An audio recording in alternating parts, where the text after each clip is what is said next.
Bonsoir amis de YouTrading, Denis 10 de Pépitor et on se retrouve comme toutes les semaines pour notre rendez-vous des indices. Donc on fera une analyse graphique express sur les principaux indices de la place, c'est-à-dire le SP500, le Nasdaq, le Dow Jones, puis on reviendra en Europe et on finira par l'indice allemand, le DAX et l'indice français, le CAC 40. On commence sans perdre de temps avec le SP500 en vue hebdomadaire. Petit rappel, le creux du Covid en mars 2020 à 2198 points, le haut du bull run post-Covid fin de l'année 2021 à 4818 points et depuis ce plus haut fin 2021 on est en train de consolider. On consolide dans un canal baissier, on fait du bord à bord, on a eu une grosse consolidation de la baisse pendant l'été, on a fait un bord à bord pendant cet été du 15 juin au 15 août et le contact au 15 août avec la bande supérieure de ce canal baissier nous a directement renvoyé par le bas et là on était en train de travailler cet M200 pendant 3 semaines. On travaillait cet M200 pendant 3 semaines, on avait pris la bolle inférieure, rebond sur cet M200, on avait même fermé en dessous, rebond sur ce M200 et depuis 2 semaines, voilà, on rebondit, on va chercher la M20 hebdomadaire et on verra quand on aura touché cette M20 ce qu'il va se passer. On regarde maintenant en vue journalière. En vue journalière, donc on a cette trendline baissière qui caractérise la tendance baissière depuis la fin de l'été, depuis le 15 août. On a cassé cette trendline le 17 octobre. On a fait un pullback dessus et là, très important, on est en train de dépasser le dernier plus haut du 5 octobre. Donc là, on est en fait des hauts de plus en plus hauts, donc possible retournement de tendance.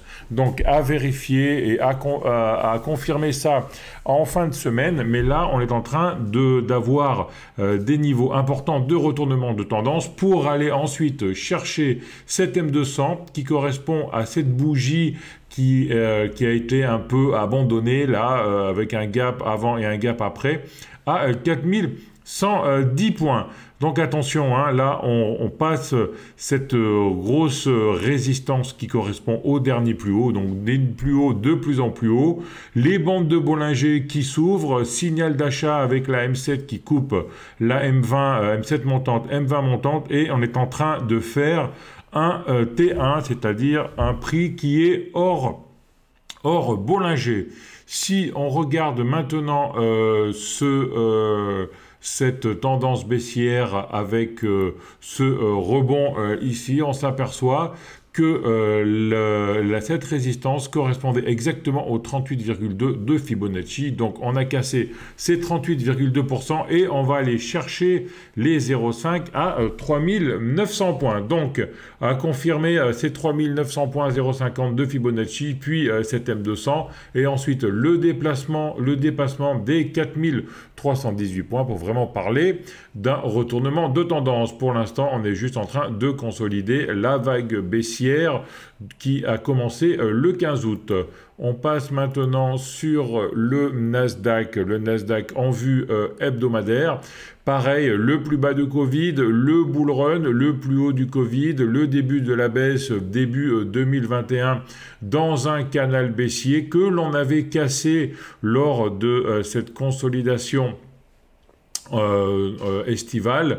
Fin août, on redescend, on fait des bas de plus en plus bas, on va chercher les 61,8% et là on est en train de consolider cette vague de baisse sur la M200, la M7 et on va chercher cette M20 à 12 000 points. Si on regarde en vue hebdomadaire, c'est un peu comme le SP500, mais là attention, hein, on est vraiment sur cette résistance qui était les derniers plus hauts de la chute depuis la fin de l'été. Donc le dernier plus haut du 6 octobre 2022 à 11 673 points. Signal d'achat également sur le Nasdaq, M7 montante qui coupe la M20 montante, les bandes de Bollinger qui commencent à peine à s'ouvrir.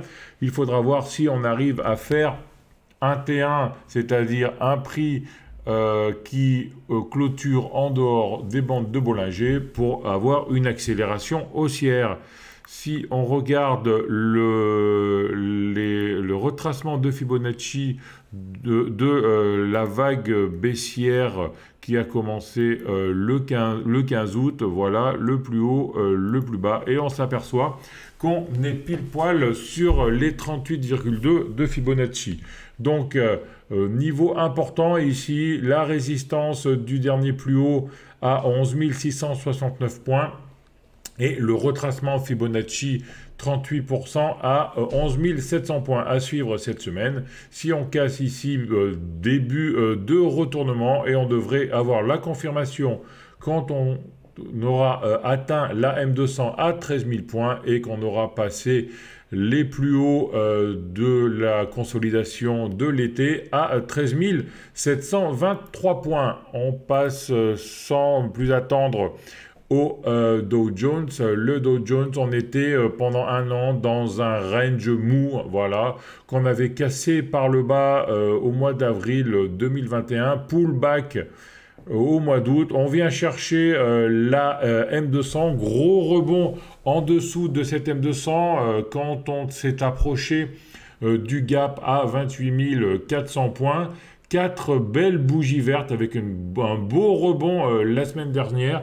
On allait chercher la M20 et on traverse cette M20. Donc là, on parle vraiment d'un possible retournement haussier. C'est plus qu'un rebond, hein. On va voir jusqu'où cela peut aller. On va peut-être tracer la trendline ici qui rejoint les différents sommets. Le premier sommet, voilà, un deuxième, un troisième, voilà, un deuxième, un troisième ici.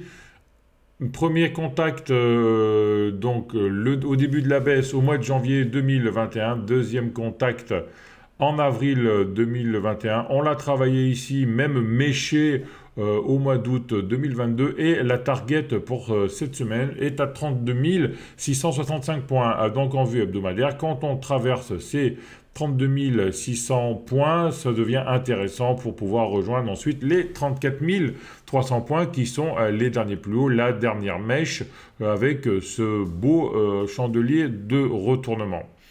En vue journalière, maintenant, voilà, on a en target les 32 497 points qui étaient les derniers plus hauts lors de la consolidation de la première attaque baissière. Mais là, on fait vraiment un beau creux en V ici, hein.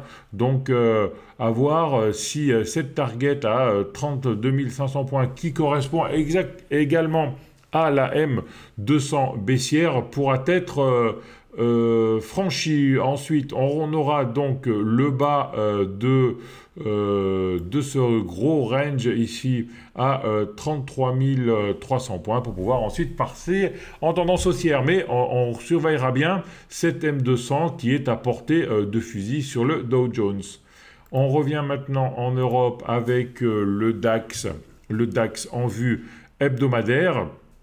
Comme les autres indices, le creux du Covid, le plus haut du Covid et la tendance baissière dans le canal. On avait copieusement attaqué et traversé cette M200. Par contre, là, on est toujours à l'intérieur de ce canal baissier et on arrive sur la bonne supérieure. Donc, on surveillera le contact sur cette bonne borne supérieure en hebdomadaire pour aller chercher ensuite cette M200. Donc, là, on pourrait très bien avoir une fin de consolidation avec 4 beaux chandeliers hebdomadaires verts à surveiller ce contact.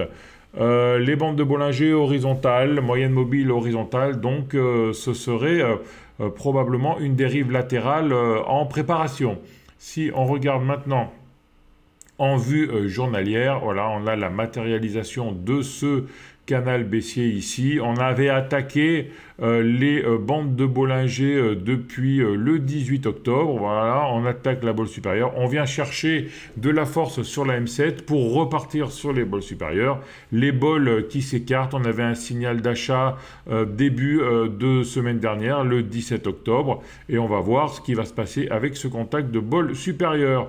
Contact de bol supérieur pour ensuite aller chercher cette M200 ici à 13 700 points. Et si on va chercher cette M200, on aura fait un plus haut que le plus haut d'avant. Donc retournement de tendance à suivre. On est vraiment sur des points pivots, sur des points stratégiques actuellement, sur un peu tous les indices. Et on finit avec le CAC 40.